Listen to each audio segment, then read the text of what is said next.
Sugeng siang sedulur. Sudah pada vaksin belum? Kalian tetap di rumah wae ya. Kalau nggak perlu-perlu banget nggak usah keluar. Wes, nonton Jejak Negeri aja. Banyak dapat info dan yang pasti nih aman lur. Kali ini aku mau cari hasil alam dari Pantai Sunda Gunung Kidul. Namanya usal, sejenis keong laut tapi bentuknya seperti mata yo. Ayo, ikut aku membuat olahannya. Pasti rasanya jos gandos lur.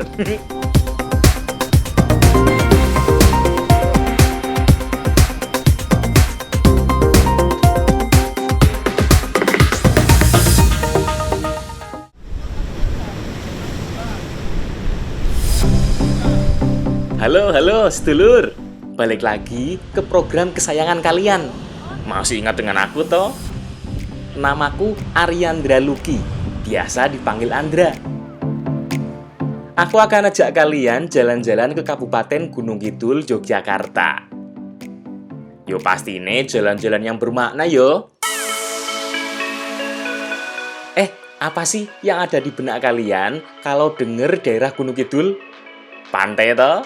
Ya wis, kali ini aku ajak deh masak dengan pemandangan yang wapik tenan di tebing Pantai Sunda, tepus Gunung Kidul. Masak opo yo enake hari ini?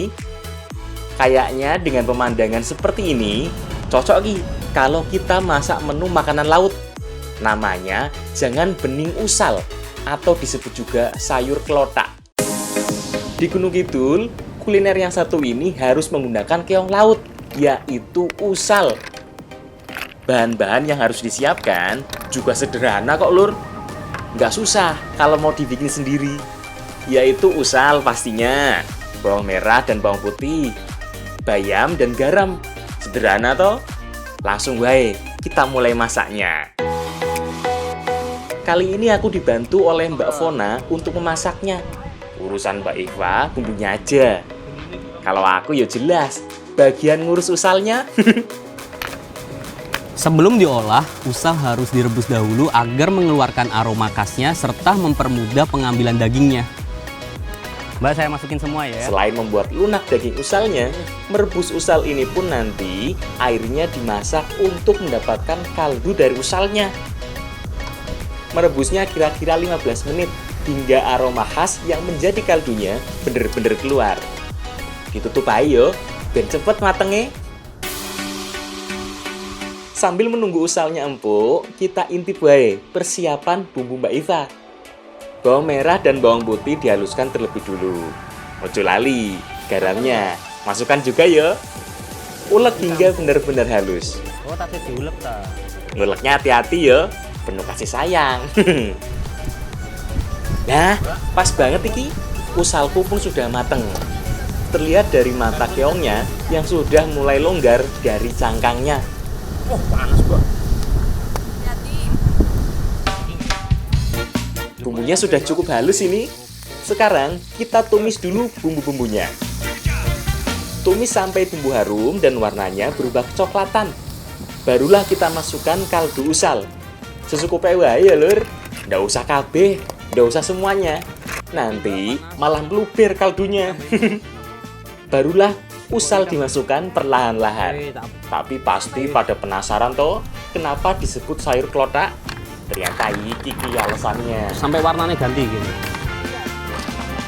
Nah, inilah kenapa disebut sayur kelotak. Karena ketika mengaduknya, kedengeran bunyinya kelotak, kelotak, kelotak. Orang zaman dulu memang nggak pusing yo untuk membuat nama. Apa yang dilihat atau didengar bisa menjadi nama masakan. Kreatif iki lur. Gimana ini? Kita masak kurang lebih 15 menit lagi hingga kaldunya menyusut. Itu tandanya bumbu tersap sempurna ke dalam usalnya. Nah, kalau kira-kira sudah mau mateng, ojo lali, dimasukkan sayur bayamnya. Dimasak sebentar saja ya lur, supaya kandungannya masih tetap terjaga dengan baik. Iki lur, sayur kelotaknya sudah jadi. Ye, pastinya menggugah selera toh buat dimakan. Ayo Mbak, Perutku wae udah lapar yo. Wis langsung kita makan. Sebelum dimakan, dilepaskan dulu dari cangkangnya. Dan bagian matanya ini jangan sampai ikut dimakan. Atos banget soalnya. Bisa kesedak. Oh, makmnya penuh perjuangan ya, Mbak. Oh. Tapi biasanya yang penuh perjuangan itu enak, Mbak. Iya. Tamam ya. Iya, cobain. Rasanya tuh mirip kayak kerang, teksturnya juga, tapi aromanya itu khas banget. Enak, Mbak. Tak coba lebih nasi ya.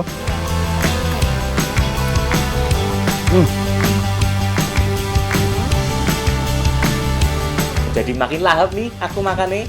Lahap apa lapar yo? Kayak beda TV sih.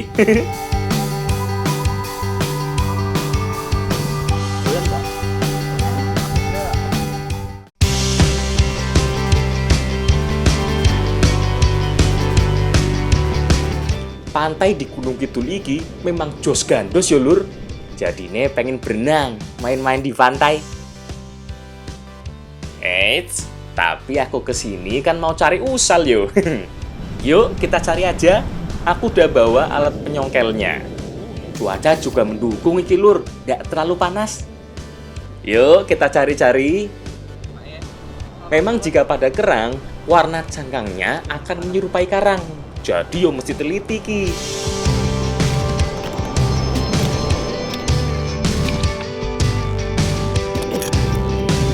Nah, ini yang aku cari-cari dari tadi. Usal atau keong laut. Carinya pun harus di dalam lubang karang. Dan harus hati-hati karena kenapa? Banyak bulu babinya. Banyak juga warga sekitar yang lagi cari usal karena nilai ekonomisnya yang tinggi. Dan juga cara mencarinya harus saat air laut surut. Ayo Pak, lagi Pak.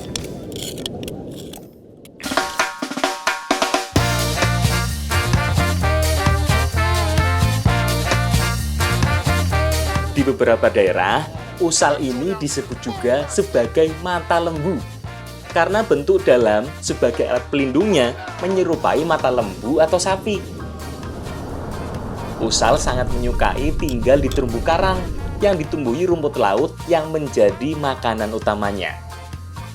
Usal juga dapat tumbuh dan berkembang pada habitat pasir.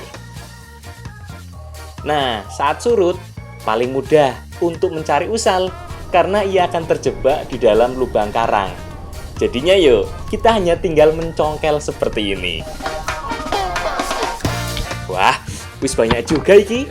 Kita ambil secukupnya wae, supaya tidak habis di habitat aslinya. Sekarang aku lapar, habis nyari-nyari. Wis, biasalah. Kita olah ini usalnya. Kali ini aku pengen bikin salah satu cemilan kegemaranku, yaitu sate yang biasanya dijajakan di angkringan-angkringan.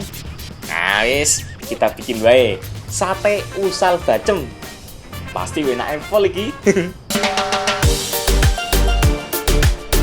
Bahan-bahan yang harus disiapkan adalah usal, bawang merah, bawang putih, ketumbar, lada putih, daun salam, jahe, lengkuas, dan gula merah. Hati loh Mbak. Udah siap lur? Yuk kita mulai. Pertama, aku pastinya bertugas mengeluarkan usal yang sudah direbus terlebih dulu. Diketok-ketok aja ya lur, biar cepet keluar dari cangkangnya. Nah, kalau Mbak Fona menusuk daging usal dan ditata menjadi sate. Nah, ternyata usal ini mengandung protein yang tinggi, yang baik bagi kekebalan tubuh serta proses penyembuhan setelah sakit. Bahan Dika mengurus bumbunya wae ya. Untuk bumbu, pertama kita haluskan dulu ketumbar dan lada putihnya, biar lebih mudah untuk menghaluskan yang lainnya. Buat baceman. Setelah agak halus, baru kita masukkan bawang merah, bawang putih, dan garam sesuai selera. Lanjut kita haluskan. Kalau sudah halus, kita masukkan jahe untuk menghilangkan aroma amis pada usalnya. Yang terakhir, lengkuas dan daun salam digeprek wae ya. Semua bahan sudah selesai. Cepet telur. Sekarang langsung kita masak wae. Udah nggak sabar aku. Untuk membuat bacem ini tidak perlu ditumis dulu bumbunya. Pertama, kita masukkan usalnya ke dalam wajan. Barulah bumbu yang sudah dihaluskan dimasukkan di atas satenya. Kemudian, air dimasukkan secukupnya hingga usal benar-benar terendam.